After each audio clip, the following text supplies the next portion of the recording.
In early June 1942, the 132 DE Infantry Division was faced with its most demanding challenge of the war thus far.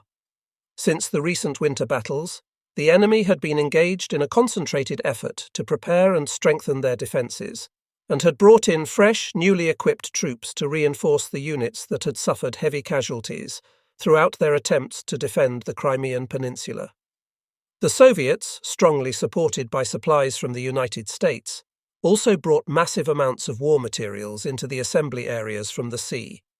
It was imperative that the Sevastopol fortress, which was made up of a complex system of defences, be taken by the 11th Army. For the fortress to remain under Soviet control would serve to tie the German divisions to the Crimea at a time when they were badly needed elsewhere along the thinly held Eastern Front. The efforts to capture Sevastopol could not be abandoned, but had to be carried through to prevent its future use by the Soviets as a bridgehead from where offensives could be launched deep into the Ukraine. Once this penetration into the Ukraine could be accomplished, the Soviets would then be able to penetrate the German right flank and possibly sever the lifeline of entire armies that were advancing farther to the east. The Russians had long since held total control over the area with their Black Sea Fleet. Thus, this danger loomed over the German army in the Crimea for as long as they held ground on the peninsula. Regular bombardments from large-caliber naval guns at a distance of 20 kilometers from the coast had become commonplace. And until July 1942, the naval strength of the Axis in this area consisted of only a small number of Italian patrol boats in the harbours along the Crimean coastline. The position of Fortress Sevastopol enabled it to control the entire area of the Cherson Peninsula. Armed with numerous modern coastal batteries of heavy caliber that could be trained to fire on the landward side, the fortress was protected by heavy terrain from that side as well. In the north, the Belbek Valley provided a natural earthwork for the foremost defences. In the east, the heavy underbrush and thick woods served as a barrier to attacking infantry, broken intermittently by sharply cut valleys, gorges and ravines, often with steep, impenetrable sides that made large-scale troop movement impossible.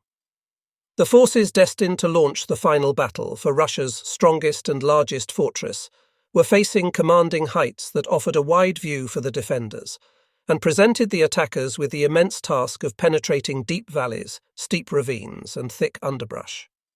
Particularly imposing was the line delineating the north front, running along the Belbek Valley, with the fortress Bastion I, the armoured battery Maxim Gorky, and the fortress Shishkova. The Liv Army Corps, under the able command of General de Cavalieri Hansen, was assigned to lead the first assault on the fortresses, with support from the 132d, the 22nd, the 50th, and the 24th Infantry Divisions. Heavy batteries of calibers up to 800 mm were brought up and emplaced in preparation for the attack scheduled for the 7th of June. For 7 days prior to the attack, a barrage blanketed the heavily defended enemy positions, and the battery Maxim Gorky drew special attention from the German gunners. The 132d Infantry Division, on the right wing of Liv Army Corps, was set into motion with the task of launching a frontal assault across the Belbek Valley, to take the Olberg under attack and to push toward the southwest, placing themselves in position to storm the commanding heights of Bastion I and Maxim Gorky from the southeast. The neighbouring unit on the left, the 22nd Infantry Division, would be in position to launch an attack only after the successful capture of the heights of the Olberg. During the last days of May, the batteries of our artillery regiments were pulled into their new positions, which lay in the northern sectors. The following days, the ravines and valleys resounded with the low thunder of countless artillery barrages, continually pounding the enemy positions in preparation for the attack to follow. The batteries fired day and night on assigned sectors. The 5th Battery attempted to establish an observation point on the Koberberg, from where the Soviet positions in the Belbek Valley could be observed. The ominous droning of aircraft from both antagonists filled the air during the hours of daylight as they sought their living targets, and dive bombers could be seen periodically descending on the city in the distance. The enemy anti-aircraft positions were successfully neutralized through the efforts of the dive bombers and artillery fire, though with heavy cost to our Luftwaffe. Throughout the night, Fiesler Storch reconnaissance aircraft circled over the Soviet lines, and the Russians attempted in vain to illuminate their locations with floodlights, which often swept the terrain at a level low enough to reveal any movement in our ground defences. The activities of these aircraft also served to conceal the noise of our own motorised columns as they advanced toward the line. We arrived at our position on the 5th of June, hastily digging into defences at a distance of only 100 metres from the foremost Russian outposts. Our captured Russian prime mover was used to bring the gun into position. As we were approaching our position, we passed a heavy 600mm mortar with an extremely short barrel, and our investigation revealed a weapon that was new to us. The gun crew advised us that when the mortar was fired, the barrel would compress in a telescoping action to provide a recoilless effect, and we were told that the weapon was deployed to the Sevastopol front for specific use against Maxim Gorky.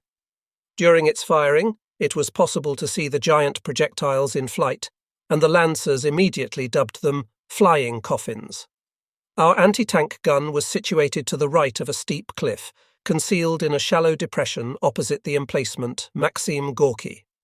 Throughout the previous night we had hacked a shallow trench into the rocky earth, the hard ground giving way only to the heavy picks that were carried in our tracked vehicle. The nights were of short duration, which enabled us only 5 or 6 hours of darkness, during which we could work in relative safety, before we would be visible to the enemy observers a short distance from our position. The assault preparations against the coastal fortress neared completion.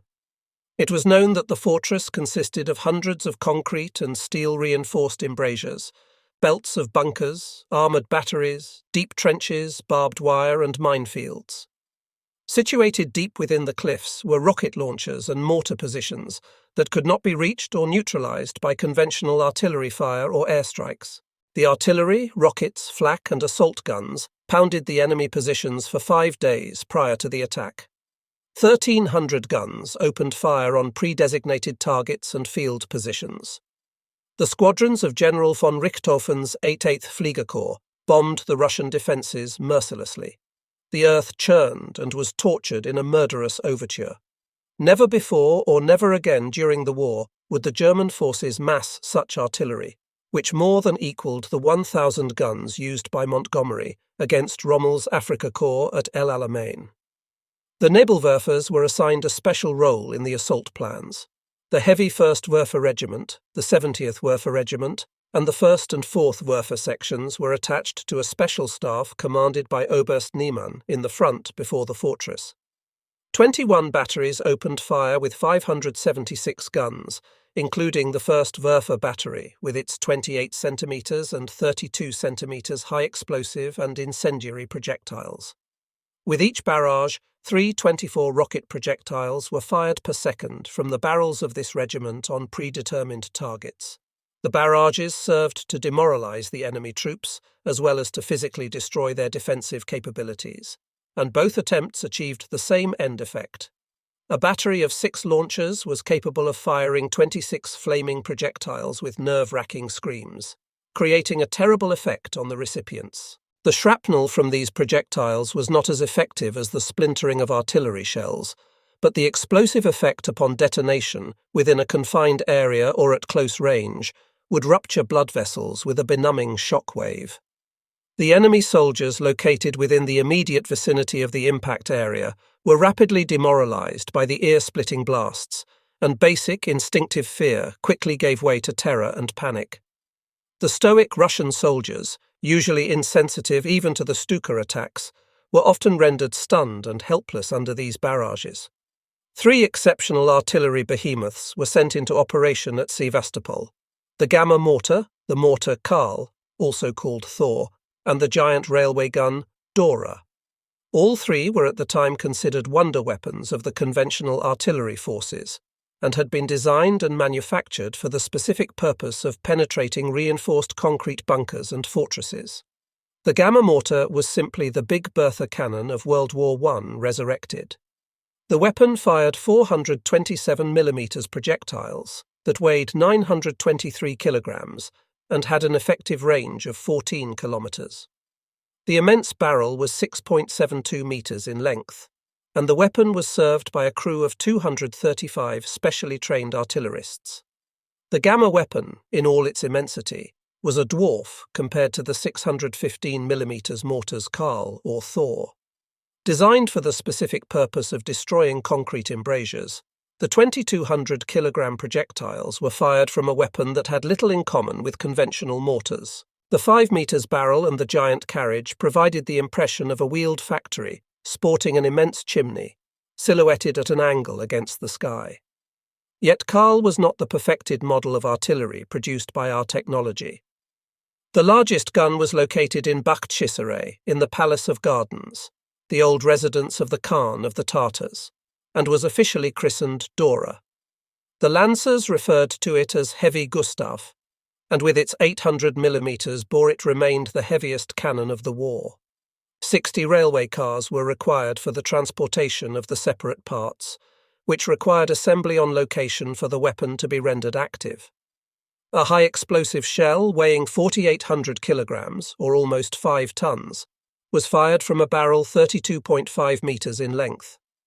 It was also capable of firing a 7,000-kilogram armor-piercing shell a distance of 38 kilometers. The projectile and casing had a total length of 7.8 meters. If placed vertically, the ammunition would stand as tall as a 2-story house. The maximum rate of fire was 3 rounds in an hour. 2 flak units were assigned as permanent security. The service crew, additional security and maintenance personnel for this monster consisted of a major general, a colonel, and 1,500 men. This obsolete military philosophy relied on conventional artillery pieces in a perverse giant form that had so increased in dimensions that they became counter-effective in terms of men and material required for support and use. Nevertheless, a single shot from Dora was reported to have penetrated 30 meters of earth to destroy a massive underground ammunition depot at Severnaya Bay near Sevastopol. Deep in positions well situated and protected by natural terrain, the Soviets labored on their defenses while they waited for the attackers. The fortress was defended by 7 Soviet rifle divisions, a dismounted cavalry division, 2 rifle brigades, 3 navy brigades, 2 naval infantry regiments, and various armoured battalions with independent units, for a total of over 100,000 men. 10 artillery regiments and 2 mortar battalions, an anti-tank regiment as well as 45 heavy gun units of coastal artillery, stood with a total of 600 guns and 2,000 mortars in the defensive line. These forces made up the enormous defence, all of which had to be overrun and captured or destroyed by the 11th Army, with a force totalling only 7 weakened German divisions and 2 ill-equipped Romanian divisions. We assembled at the headquarters of the 2nd Battalion, 436th Regiment, on the evening of the 6th of June, where we were briefed that the attack would be launched the following morning at 3 o'clock. My gun crew was assigned to take a Soviet emplacement under fire that was situated half left from our position and slightly higher in elevation. The target was clearly visible at a distance of 300 meters from our position. We spent the night crouching under our shelter quarters in the narrow trenches dug behind our gun. In the early morning hours, while still cloaked in darkness, we shook ourselves free from the cover and warmth of our hastily improvised shelters, and in the crisp night air prepared to launch our barrage at precisely 3 o'clock. At exactly the prescribed time, a massive crescendo of fire erupted from the German lines. As the sky in the east was showing the first hint of dawn, I adjusted the aim of the pack on the predetermined target and opened fire shot after shot, alternating armor-piercing and high-explosive rounds. Within minutes, I observed a red flare floating toward the earth through the smoke and darkness to our left, a signal to us from our own forces indicating that the assault elements were moving forward. I adjusted the fire accordingly, so as not to engage our own units storming toward the enemy positions. Despite the coming of daylight, the visibility continued to worsen, with steam, smoke, and clouds of dust covering the target positions. An angry enemy had now been awakened, and we found ourselves taken under direct fire from the battery Maxim Gorky. Shell bursts of all calibers began to explode around us, including naval gunfire from the warships. Helpless to react, we could only cower in our shallow trenches, pray for survival, and wait out the storm. Countless impacts surrounded and seemed to engulf our gun. Shrapnel filled the air, hissing and whistling overhead. We were showered with hunks of stone and earth as massive shells exploded nearby, tossing brown-black geysers skyward and leaving us numb with fear. The earth trembled, dust filled our eyes. It became difficult to breathe. We lay motionless, pressed against the earth in our trenches, as rocks and dirt rained on dull grey-green helmets. Our hands were clapped tightly over our ears, and we squeezed our eyes shut in vain attempts to block out the unexpected horror that had descended on us. A member of my gun crew, who had bravely served through all our previous engagements, suddenly scrambled to a far corner of our trench, pulled his helmet from his head, and screamed over the roar of explosions. "I can't take it any more!" Foaming at the mouth and his eyes wide with terror, he struggled to his feet in an attempt to spring from the trench. I threw myself on him and wrestled him to the ground as another shell exploded near the edge of the earthwork, sending white-hot splinters whistling through the air. Grinding his teeth, clawing and struggling wildly, he fought to escape. Rising quickly, I struck him hard across the face and threw myself on him once more. He lay motionless, staring wide-eyed at me, and I released him to seek shelter beneath the edge of the trench. He suddenly sprang forward as if possessed, and in one motion cleared the berm, sprinting bareheaded through the clouds of smoke and dust and disappearing toward the rear. We again dove for cover as the hail of shells increased, and we never expected to see him alive again as we pressed ourselves against the earth in an attempt to escape the explosions and shell fragments. Later that evening, after the guns had fallen silent, he reappeared at our position as if nothing had occurred, and the incident was never mentioned. The 5th Company, Infantry Regiment 437, broke through the enemy trench system at the point of the cliff that lies on the northern side of the Belbek Valley. Reinforced by the enemy to serve as a secure strongpoint, the deep ravines of the valley provided the enemy protection from our artillery fire. Fritz, a friend I had known since our recruit training in Darmstadt, lay with his group in an assembly position before the cliff. He pulled a hand grenade from his belt, jerked the priming cord, and tossed it over his head into the enemy trench before him. At that instant, a Russian infantryman opened fire with a burst from a submachine gun, and an explosive bullet tore into Fritz's arm, rendering him unconscious with shock. The accompanying Lancers stormed forward through the smoke and dust. Regaining his senses, Fritz crawled along the earth to the rear to report the breach in the defences. His grenade had killed the enemy gunner, which had enabled a small opening in the Soviet defences to be exploited by Lancers in grey-green, who continued to push forward rapidly, penetrating the enemy positions. The successes in our sector resulted in several hundred metres of ground won, while farther to our left our infantry company was able to overrun the forward defences of the Belbek Valley. On the 7th of June, a full frontal attack across the Belbek Valley was followed in the afternoon by the capture of the Olberg, which resulted in heavy losses to our troops. Despite the losses, with this winning of ground a link-up was made with the 22nd Infantry Division, and preparations were made for further advance. From 8 to the 15th of June, the regiment continued to press forward in operations that proved to be costly in men and material, each foot of ground being hotly contested in attempts to capture the commanding Neuhaus heights. During this period, Infantry Regiment 213 was assigned to reinforce the division and was placed into action on the right wing. The Russians made numerous unsuccessful attempts to break through the lines on this wing in an effort to regain the Olberg. A massive attack was scheduled for the 17th of June. New fire objectives were relayed to the artillery batteries, and shells bursting on isolated nests of enemy resistance could be observed from the front.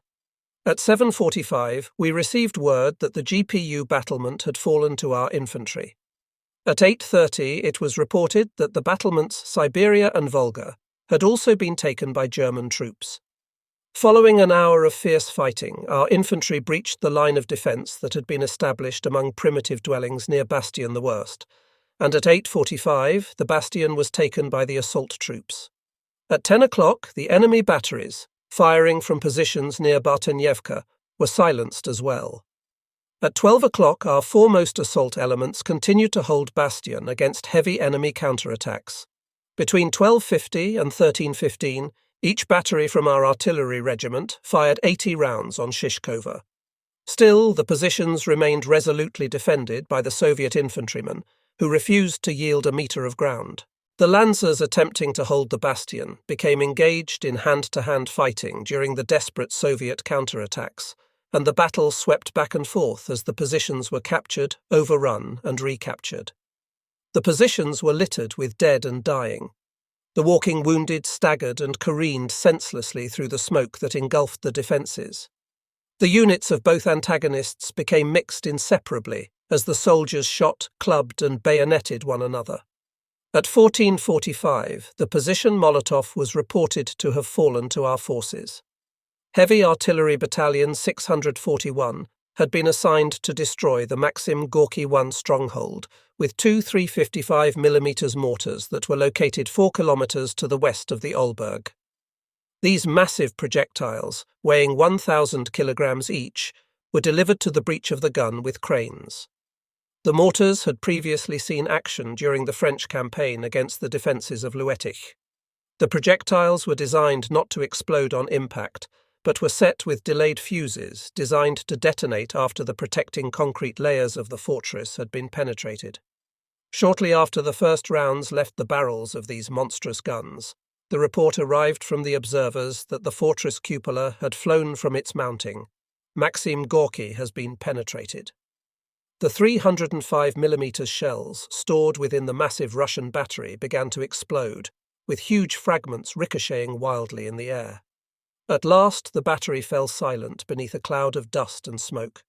The pioneer and infantry units assaulted the hill. Within the concrete colossus, which measured 300 meters long and 40 meters wide, the occupants continued to resist stubbornly. When the fall of the emplacement appeared inevitable, some of the defenders made a desperate attempt to break out in isolated groups. The pioneers worked their way into the defences with demolition charges, flamethrowers, and smoke canisters.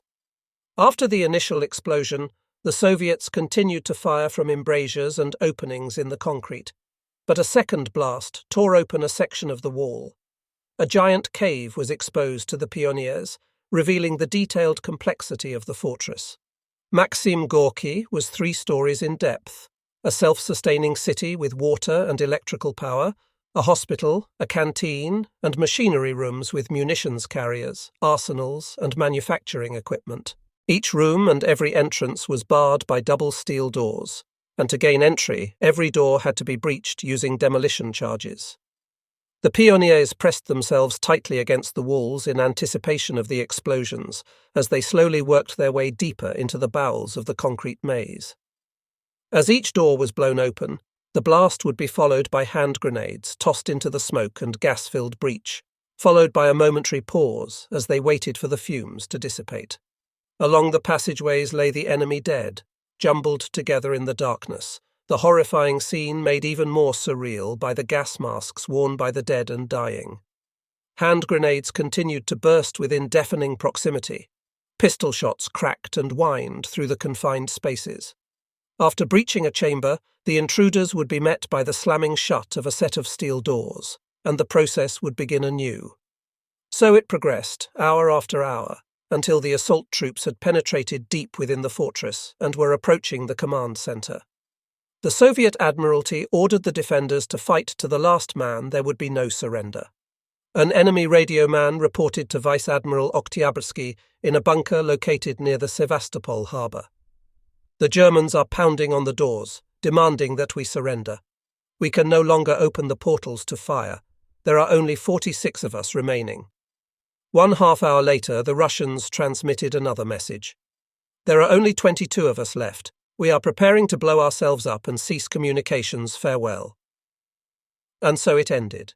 The heart of the fortress self-destructed with the enemy at the door, and the battle for Maxim Gorky was over.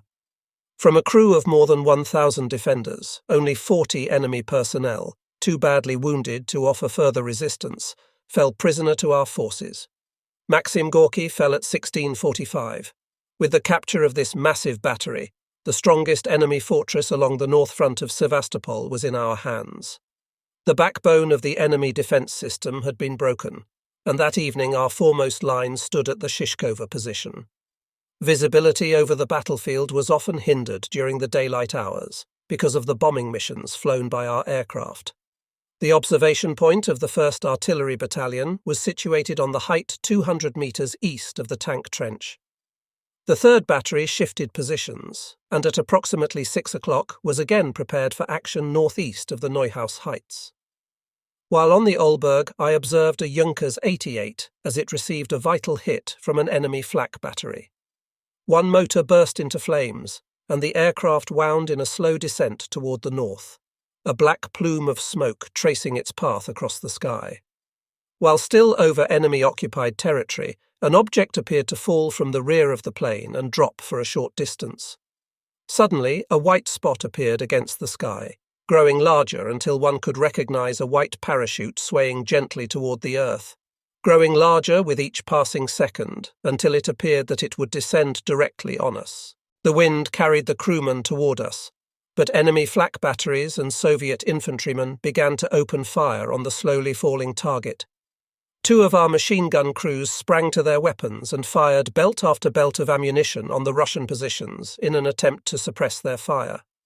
Directed by the forward observers, we opened fire with a pack, firing high-explosive rounds rapidly into the enemy positions, followed by mortars that added to the crescendo as the airmen approached the earth. With our fire, we successfully silenced the enemy guns for 20 or 30 seconds before the parachute swung over our position and a crewman landed safely behind our lines with a bullet-riddled parachute. Several Lancers raced to his location and assisted him to his feet. Breathing heavily, he expressed his gratitude between gasps and assured the rescuers that he was unhurt, but was greatly relieved to have survived the harrowing experience and to have escaped capture, as the Russians were sitting in their positions only 100 metres distant. On another occasion, one of the non-commissioned officers recently transferred to the company as a replacement claimed to have been a professional dancer before being called into service. He was very proud of his fitness and his physical appearance, and always took extreme caution not to injure himself or to expose himself unnecessarily to danger. One afternoon, a shell fragment sliced away a sizable portion of his nose, and as I was bandaging his wound, he stated his intentions to apply for a government disability pension, as he was certain that with this disfigurement his career as a dancer was finished. We experienced rare occasions when individuals fresh to the front would surreptitiously creep along the earthworks, their hands held high in the air above the protection of the berm, in hopes of receiving a Heimatschuss to ensure a ticket home. In such an environment, solid, dependable citizens would sometimes react in an unpredictable and strange fashion, earning themselves a reputation that during the course of a normal life would never have been considered. The ranks of the rifle companies grew ever thinner. The days were sweltering with heat. The nights brought little relief. One lived only on cigarettes, cold coffee, tea, and the sparse battle rations that were issued daily to those in the foremost lines. It was impossible to wash regularly or to shave. The chalky earth absorbed any rainwater like a sponge, and where clear streams had run during the winter months, there were now bone-dry beds caked with red-brown cracked clay. The demands placed on the Lancers in the front lines escalated to inhumane levels. In many of the actions, my pack could not be positioned to engage the enemy due to the heavy terrain, impassable to all except the infantrymen slogging forward on foot. Almost all the Soviet trench systems and defensive emplacements had to be combated singularly by the infantry and pioneer units as they made their way slowly through terrain cut with ravines, thick with heavy underbrush and wrought with danger from enemy mines. The enemy would be engaged, the position would fall with losses to both sides, and the Lancers would advance to the next assigned objective. I received the assignment to secure the road that ran behind the Neuhaus Heights toward Mackenzie Gori. During hours of darkness, when the advance would grind to a temporary halt, we assisted the infantry platoons in bringing forward ammunition and transporting the wounded to the rear. During the night of 16 the 17th of June, while at the headquarters of 2 Battalion, 437th Regiment, I saw Hauptmann Bernhard for the last time. The next day he was killed in action while assaulting a position west of the Neuhaus Heights. The dead from both sides lay thick in the ravines, and due to the danger from enemy snipers, they could not be removed or recovered for burial. The oppressive heat soon bore with it the sickly sweet smell of decaying flesh, and after only a few days the corpses were swollen to the extent that the seams on the uniforms split. The faces and hands of the dead turned black, the hands stiffly extended in the air from the swollen bodies, giving a more ghastly appearance to the corpses than even this nightmare would ordinarily present. A medical corpsman ventured between the lines to scatter chlorine over some of the corpses, in a valiant attempt to lessen the stench and to help delay the onset of diseases. Despite the many months of constant exposure to death, I could never pass downwind of the ravines without being overwhelmed by nausea. On 19 and the 20th of June, our infantry regiments were withdrawn from the fighting, as the strength of the troops had declined to the point of being completely ineffective. One company listed only 2 Feldwebels and a few troops thus surviving in the ranks, and many of the company commanders had been killed or wounded, with no immediate replacements available. The forward artillery observers had also taken heavy casualties, and many artillery personnel had fallen victim to counter-barrages from the highly effective Russian artillery. Added to this steady erosion in manpower were casualties among communications personnel, pioneers, and reconnaissance personnel from Aufklärungsabteilung 132. During the nights, the droning of the ratas overhead continued without interruption, and often we would be showered with propaganda leaflets printed with a crude attempt to entice the Lancers to desert. One Soviet leaflet of June 1942 prompted, "Read and pass to your comrades. For 7 months your High Command has attempted to capture Sevastopol. This endeavour has cost you 80,000 dead, and the goal has not been reached. In 4 days alone, your June offensive on the Heights 64, 4, 192, 0, 104.5, and in other areas of Sevastopol has cost you 15,000 men in killed, wounded, or missing, and you have still been unsuccessful in breaking through the Russian defences. Russian naval and guard troops will continue to protect their homes, and will continue to line the approaches to the city with the graves of their enemies. While your blood continues to flow in streams from the heights of Sevastopol, your cities at home are coming under daily attack by thousands of heavy British bombers. Cologne, Essen, Bremen, Emden, Rostock, Lübeck, and other German cities are being reduced to piles of smoking rubble. Within days, the English-American forces will land on the continent, and the Second Front in Europe will begin to roll. The units of Marshal Timoschenko continue to hammer with destructive strikes upon the Hitler army in the southern army sector, and soon the day will come when the only escape route from the Crimean Peninsula will be blocked. You still have a choice of 2 possibilities: senseless destruction and death for the criminal and inhuman policy of Hitler, or to give yourself up to the defenders of Sevastopol in order to save your lives. On the 18th of June, Infantry Regiment 436 moved into the northern area of Fortress Shishkova, while Infantry Regiment 437 gained the southwest corner of Bartenievka. Infantry Regiment 437, greatly reduced in strength, was then pulled off the line and assigned to the 46th Infantry Division as coastal security on the Kerch Peninsula. On the 19th of June, Shishkova was fully occupied, and the 97th Infantry Regiment won further ground to the southwest. On the 20th of June, the strong point Lenin fell to that regiment, and on the next day the entire battery line was in the hands of the 97th and the Division Pioneers.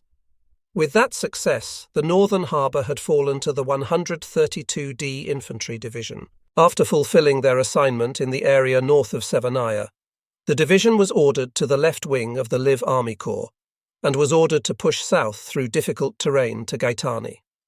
The division headquarters, formerly located in the Seaman's Home, was transferred to the Serpentine, and on the 22nd of June to the Melza Ravine, north of Komishi. Infantry Regiment 436 was pulled out of the line following heavy losses and was transferred to the Kerch Peninsula to serve as coastal defence. It was replaced by the 72nd Infantry Regiment. By the 27th of June, the attacking forces were successful in penetrating the heavy bush area and capturing the heights of Gaetani in heavy infantry fighting. They then rotated to the left 90 degrees to occupy the long hill. With this move, the lines of the division were situated from east to west along the east bank of the Chernaya. The neighbouring division on the right was the 50th Infantry Division, with the 4th Romanian Mountain Division on the left. On the 27th of June, the division headquarters was transferred northwest to Cherkess-Kerman. An assault was again ordered for the 29th of June, involving forces from the Liv and the 30 Army Corps. From the forward division headquarters on Bastion II, the entire movement of the attack could be observed across the Chernaya. Following heavy resistance, the German infantry units were able to capture the steeply sloped heights west of the Chernaya. With clear visibility, the observers were offered a spectacular view of storming infantry supported by assault guns and pioneers. And from this point, they could observe the fleeing Russians as they were enveloped in an artillery blocking fire, with their motorized units suffering losses to Stuka attacks. 30 June brought more gains against ever-weakening enemy defences, and at midday the point elements of the division pushed into the area south of Sevastopol. With this gain in territory, the division headquarters was transferred to Inkerman Sud. On the 1st of July, heavy artillery barrages and bombing raids were ordered on the beleaguered city at 12:30. It was planned that the mass of the Liv Army Corps would take the eastern sector, and the 132d Infantry Division was ordered to push from the south into the city's defences and capture the southern sector. The goal of the attack from the south was to capture the southernmost third of Sevastopol on the first day, with the remainder of the city to be taken on the second. At 9 o'clock, the artillery and Luftwaffe bombardments were observed from the division headquarters, now located forward on Hill 73.0. The entire city appeared to have vanished beneath a thick blanket of smoke and dust. In the event that only light resistance would be encountered, the division commander requested approval to push through the city centre to the southern edge of the harbour, enabling the city to be taken in one day. This contingency plan was approved. The assault plan assigned the 42nd Infantry Regiment to the right flank and the 72nd Infantry Regiment to the middle, and the left flank, sweeping through the western approaches to Sevastopol, was assigned to the 97th Infantry Regiment. At 12:30, it was possible to observe the forward infantry elements penetrate the outer defences of the city, and the artillery directed against the southern sector was lifted to prevent casualties to our own forces. At 13 o'clock, the war flag of the Reich was hoisted above the commanding panorama heights, as the infantry, now encountering little or no resistance, continued a rapid advance. At 14 o'clock, the division commander received a report from Oberst Meisel, commander of the 42nd Infantry Regiment, that his forces had penetrated beyond the line of defences, advanced through the city, and had reached Artillery Bay. With this report, the city was officially in German hands. The report was passed to the corps commander and was immediately endorsed and forwarded to be made available for a special broadcast by Deutsche Rundfunk. At exactly 21 o'clock, it was broadcast to the world that Sevastopol had fallen to German forces. Oberst Meisel was awarded the title First German Commander of Sevastopol by the division commander. The German forces pushed onward through the heart of the city, which in large part had been reduced to rubble. In many areas, the heat from burning buildings and bursting natural gas lines became so intense that even driving through the devastated streets was difficult. On the commanding features of the panorama heights, overlooking the bay, stood the General Graf Tottleben Memorial to the defender of the city during the Crimean War of 1853-1856. Despite having been damaged by an artillery shell that had beheaded the statue, it was removed by the division and sent to Berlin to be displayed as a trophy in the Zeughaus. The city's inhabitants slowly crawled from the cellars and underground shelters to greet their conquerors.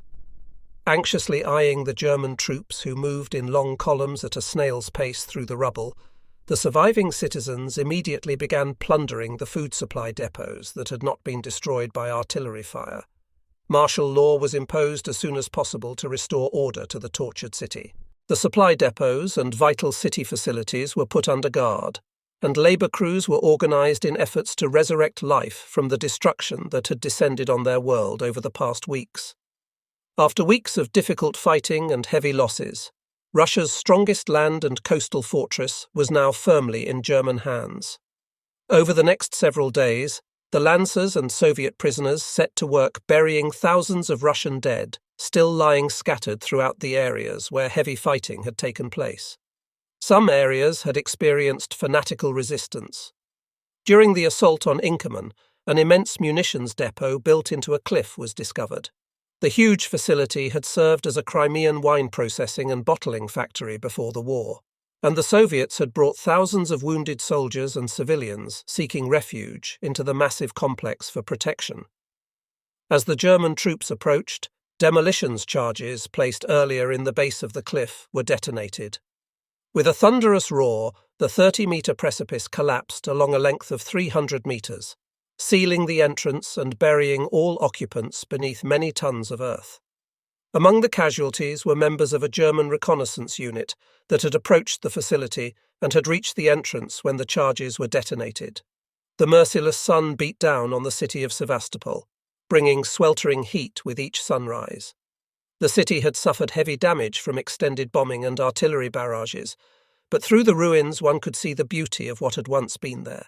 Following destruction during the Crimean War in the 1860s, the Tsar had rebuilt the city in a late classical style.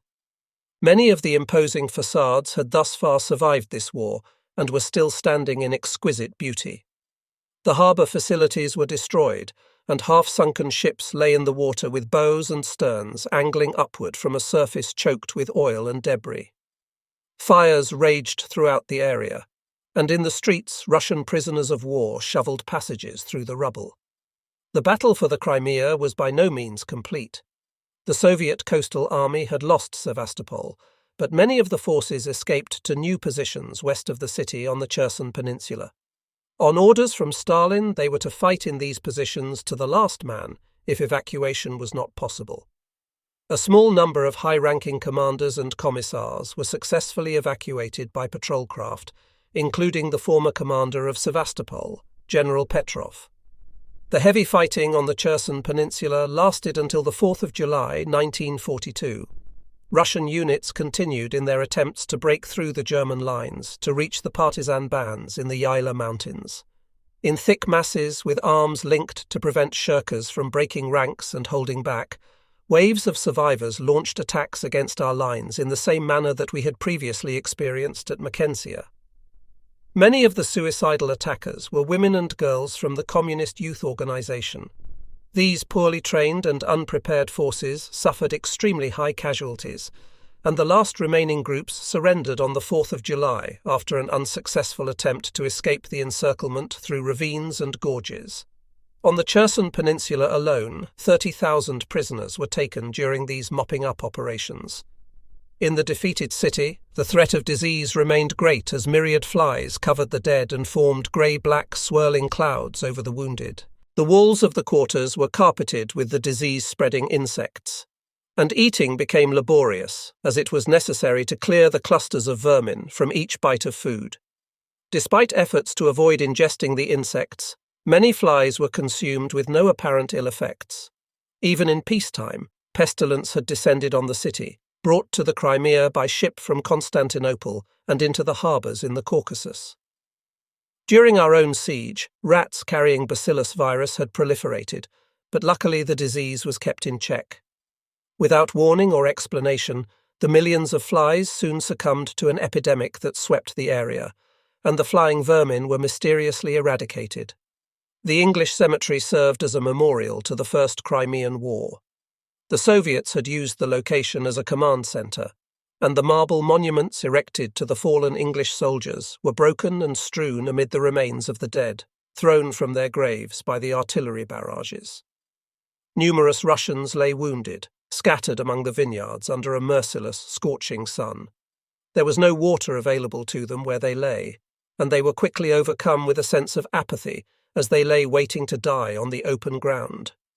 It became necessary for German medical personnel to attempt to save them, and Russian medical officers, nurses, and NCO were brought from the prison compounds to assist in combing the hillsides in the search for wounded Red Army soldiers. The Russian doctors tore the rough wooden stakes from the ground and moved through the vineyards, using the poles as prods to persuade the ambulatory wounded to move to medical stations.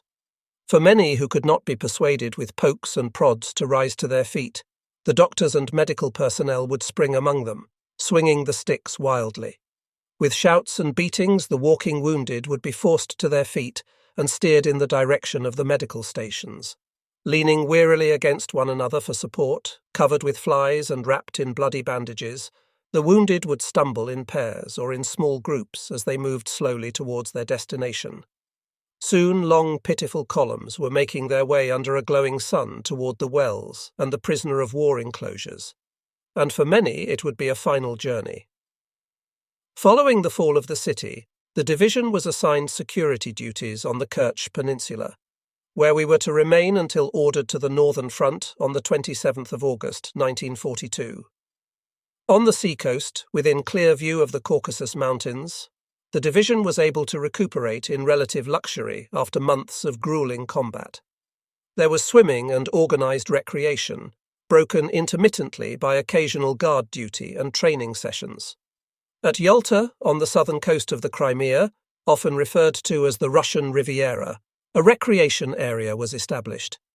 Here, in the warmth of the summer sun and far from the shell bursts and the crack of the snipers' rifles, the Lancers sat for hours playing skat.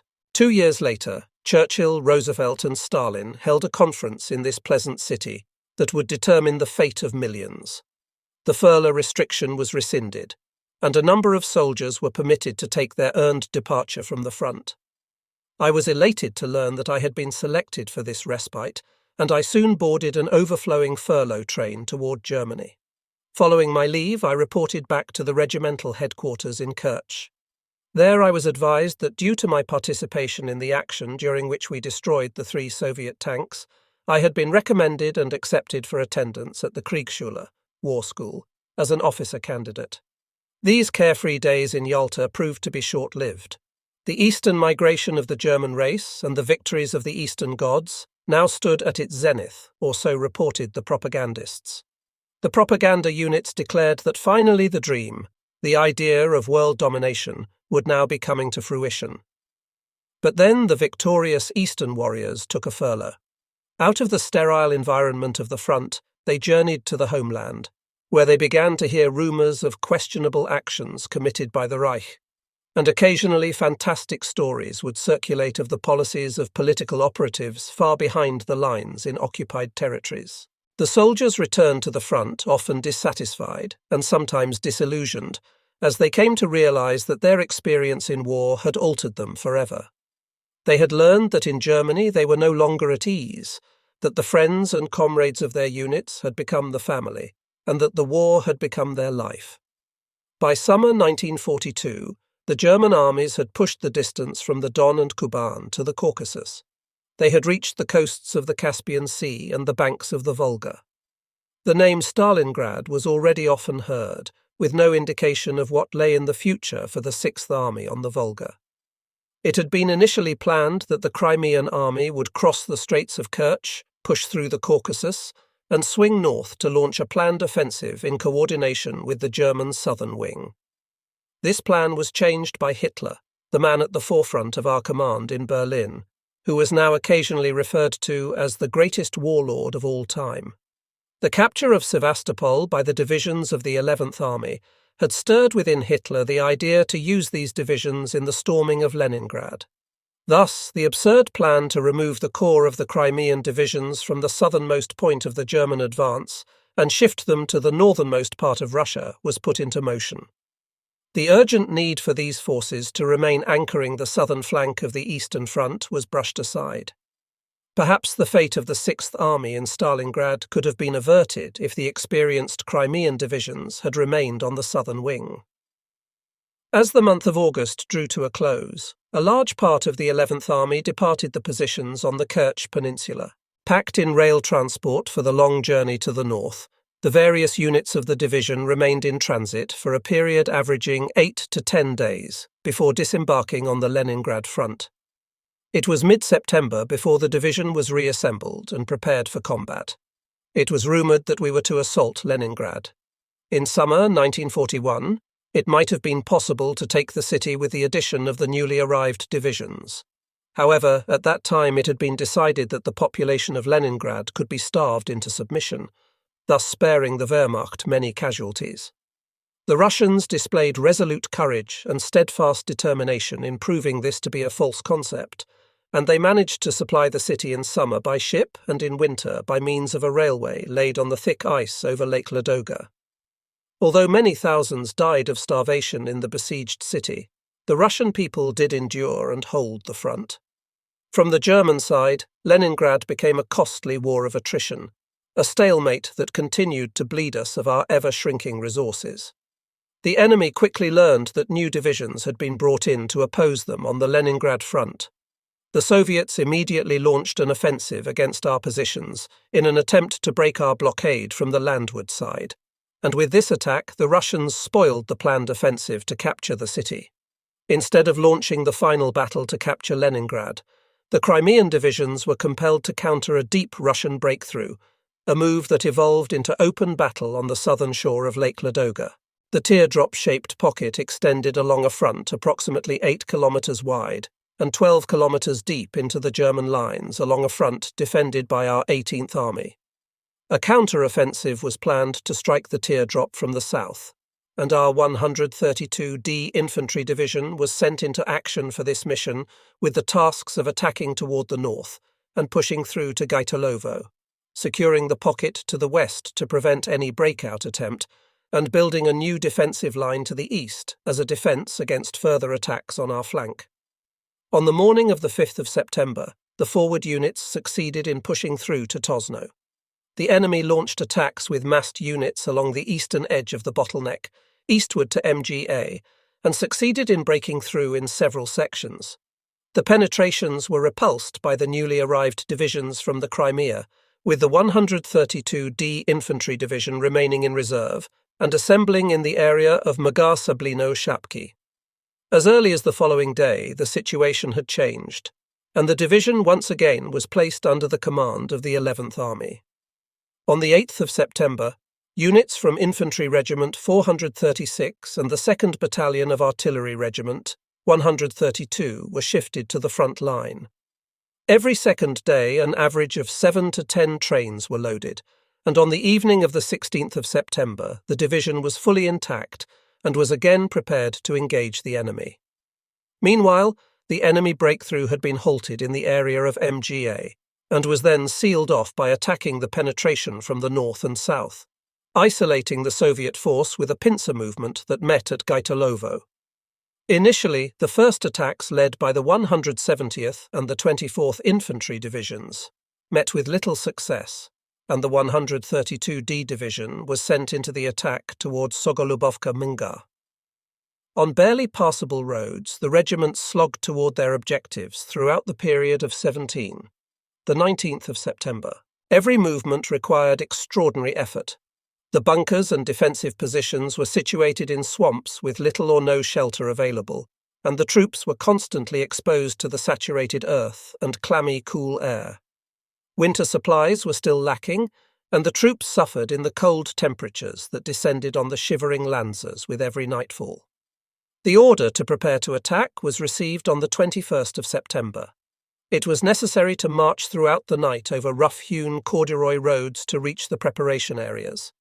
And once again, movement was severely restricted to narrow, muddy corridors through impenetrable forests.